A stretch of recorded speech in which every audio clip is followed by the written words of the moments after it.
Hi Ridwaan, how are you? Hey Sid, how you doing? I'm great. It's good to catch up with you. Yeah, I was quite fascinated by going through your profile, and I was kind of curious. How did your journey to becoming a singer start? Yeah, well, it started many, many years ago. So I don't know how old you are. I'm going to leave it at that. We'll just keep it at young.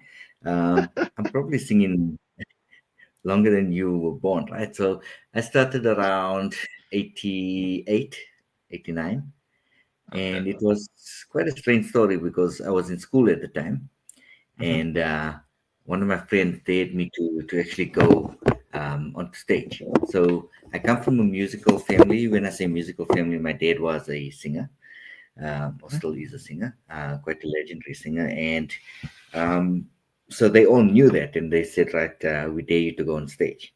And that's how it started. So that's around 88, 89, and I haven't looked back. Okay. Who are the singers that you look up to? Sure, there's quite a few. Obviously, from an Indian perspective, or Bollywood, Mohammed Rafi. I look at guys like Sonu Nigam, Arjit Singh, Ash King, all the vibrant singers, if I can put it that way. So quite diverse. From an English perspective, Bruno Mars, um, Michael Bublé, that type of vibe, you know. Okay. What have been your highlights thus far?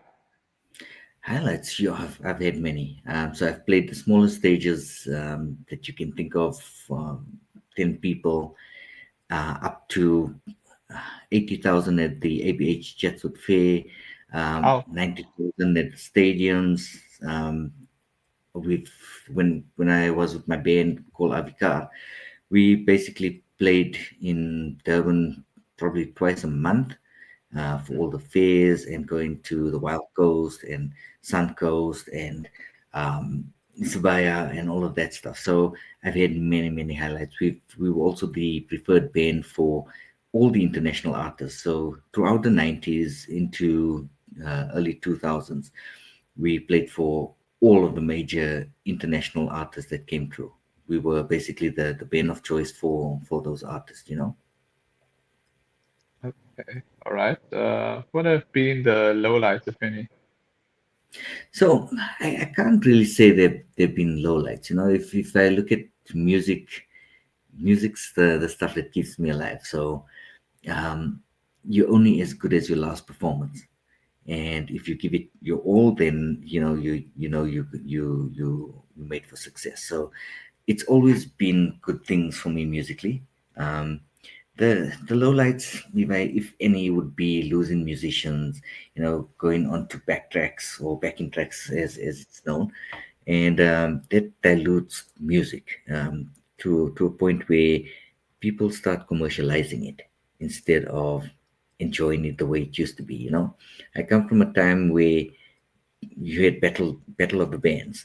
You had so many bands. If you look at Seacow Lake, every corner in Seacow Lake had a musician, either sitting on his porch and playing music or joining a band, and that gave rise to all the musicians in Durban. From an Indian perspective, if I can say that. So it was a time where if there was a band playing at a wedding, it wouldn't just be the guest invited to that wedding. It would be everyone in the community coming to the hall just to watch the band, you know. And now you've come to a point where people have decided they don't want bands because it takes up a bit of space.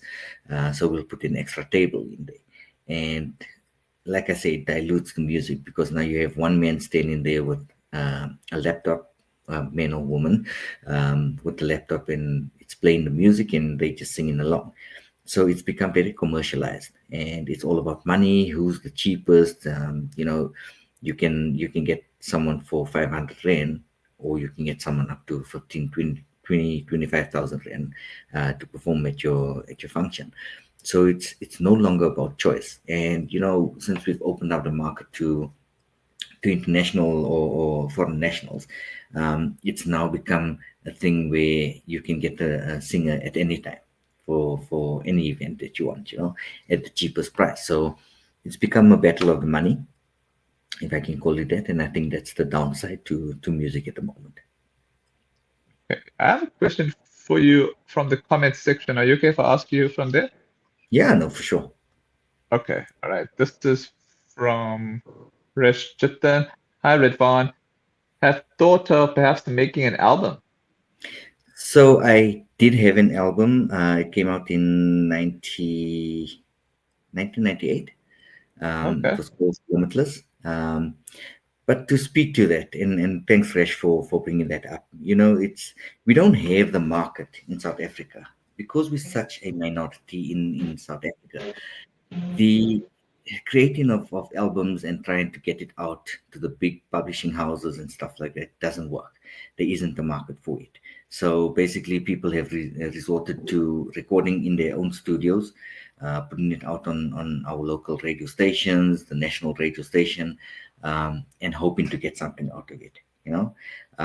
We don't have, or most musicians and singers have not given or applied through SAMRO and our national bodies that regulate music. So you don't get royalties on it. You have to be in a specific category to get a Satma award, for that matter. We don't have recognition of artists. So as much as you want to record and get your music out there, you've got piracy that's happening. You've got people copying music and sending to one another. WhatsApp is so uh, predominant in this market that, or Facebook for that matter. I mean, for example, you got hold of me because you saw one of my videos on Facebook, and that's just something I was doing in the car, and it's literally gone viral. Um, all because I just sat there bored in my car recording something while the music was playing through my radio, and I sent it out there. And I'm not new to the game. I'm quite a popular artist, and I've sang nationally and internationally. But if you look at the UK market, for that matter, where we have a lot of Indians from the subcontinent doing music. They've got proper recording studios. They've got proper publishing houses for themselves. They create their own publishing houses in order to distribute their music. And their music becomes popular here in South Africa.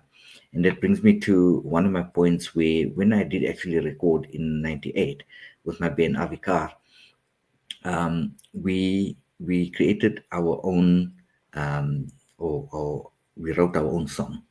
The lyrics were written by a gentleman called Yusuf Bassa, originally from Durban, but he stays now in the Cape. And we used these lyrics, we changed the music totally. So we were sort of we were an Indo-fusion band, and we actually coined the term.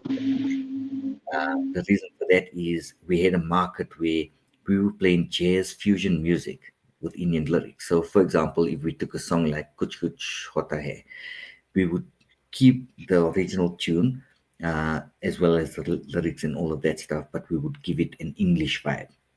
And when I spoke to you earlier on about my highlights around ABH Chatswood Fair in 1998, we launched or we sort of came into the ABH as the first Joburg band, and we killed it because our sound was different. Instead of having 12 musicians on stage, you saw 4 musicians and a singer.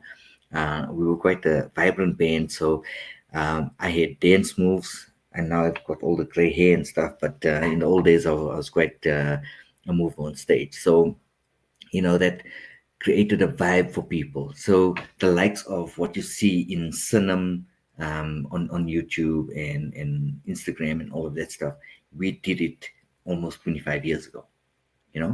And when we launched our CD, we sold out our CD at the ABH fair. We only printed 1,000 at the time. Oh, And by the time we walked from the stage to our booth, the CDs were sold out, because it created that vibe.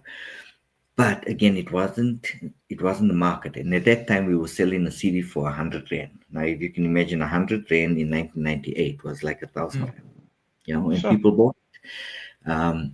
But that then got copied and it started playing all over the show and the rest of it. Now coming back to my original song, It was a song called Itnatu, and it was played on Lotus FM and stayed on there for 3 weeks at number one. So we created that vibe, but from there things got diluted again. So um, one of the big presenters at the radio station said to me, one day I want to have a chat with you. And I said, okay, let's do that. And he actually called me probably about 3 weeks later, and he says to me, that was Doki Dokrat, right? So he says to me, Rids, I want to tell you something now, and don't take it personally, but your CD is excellent. It's not going to work in South Africa. So I said, but why? He says, because we don't have the market for it. We don't Oh, have the marketing for it. We don't have. Um, so the style of music you're playing is very attractive, and it's new to the audience, and everyone loves it. But people don't know about it. But if you take that same CD and you send it to London and you let them play it there, it catches on so quickly on that side. They sort of export it to South Africa, although you're a South African artist. And I guarantee you'll blow up. Now, if you think about 25 years ago, we didn't have YouTube, we didn't have Instagram, we didn't have mm, TikTok, we didn't have Facebook, we didn't have WhatsApp, we didn't have yeah. BBM at the time, So it wasn't as easy to expose our music as it is now.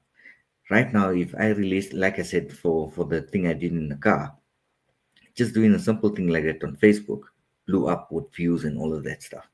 If I had that 25 years ago, I think I wouldn't be speaking to you now, or I'll be charging you to speak to you. Wow. Okay. That's interesting. Okay, So, so yes, I hope I sorry. answered your question. Yeah. I'm sure it has answered our question. Okay, so what are your plans for the rest of this year and beyond? So look, I'm quite fully booked. Like I said to you when we chatted over WhatsApp, it's quite difficult during the week. So I do work. I've got a full time job, and music is my hobby. I've always Okay. kept it that way. It's never been about the money. It's always been about entertaining people, making people smile. So in saying that, I'm literally booked for every weekend for the rest of the year. And that's how it goes. That's music. So you have your downtimes when it's winter. So your winter is not like mine, right? You've got a light jacket through winter, and we like sitting with beanies and thick Yeah. jackets and stuff like that. As I'm speaking to you, I've got a heater at my feet. So yeah. Okay. Makes sense. Yeah, I was actually in Joburg, I think a few months, like a month or two ago, and yeah, I noticed that I probably missed the main call in August. Yeah, yeah. So yeah, we'll get through that cold spell. But we're looking forward to summer, right? Okay. All right. My final question to you is, what are your words of inspiration for upcoming singers? Never give up. Don't listen to people. You'll have many people that may be intimidated by you, and they will find every excuse not to have you on the music scene, all because they know you're going to take their space. Don't ever give up. Pursue your dream. If you want to be a singer, if you want to be a musician, do it. We have a lack of musicians now because of the entire backing track scene, but that doesn't stop you from becoming a superstar, even if it's a superstar to your own family. So be that person, go out there, spread your music, spread your love, but have the right intention. Don't just do it for money. No one's ever gotten rich through money. As much as we want to say all the mega superstars have money, they don't have happiness. They can't move freely between their house and the shop. They can't go anywhere without bodyguards and with all of that stuff. That's not the life to live. We understand that they've taken that path, but if you want to do it with true intentions, do it with your heart, do it with the intention that you want to make people happy and make people smile. So don't let anyone stop you. Pursue what you want to do, when you want to do it, and how you want to do it. Okay, yeah. All I gotta say, thanks so much for your time and hope to catch up with you again in the future. Of course, I'd like to have this chat again with you soon. And to all the people out there, get hold of Sid, like, subscribe, and click that notification button. and you're gonna get entertained all the time. So enjoy it. Thanks.